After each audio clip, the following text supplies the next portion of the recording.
দুনিয়ার ব্যাপারে এত সতর্ক যে একটা সন্দেহ আছে চোর আমার ঘরে ঢুকতে পারে, ডাকাত আমার ঘরে আসতে পারে, শুধু এই ভয়ে আমি আমার নিজের কাছে টাকাটাও রাখি না। একটা সম্ভাবনা, শুধু টাকা থাকলে কি চোর নিয়ে যায় নাকি? শুধু একটা কি সম্ভাবনা।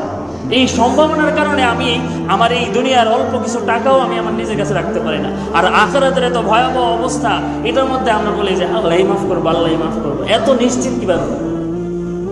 আল্লাহ তাআলা কোরআনের মধ্যে বলেন যে মানুষের কি হলো, মানুষ কি তাদের রবের ব্যাপারে নিশ্চিন্ত হয়ে গেছে?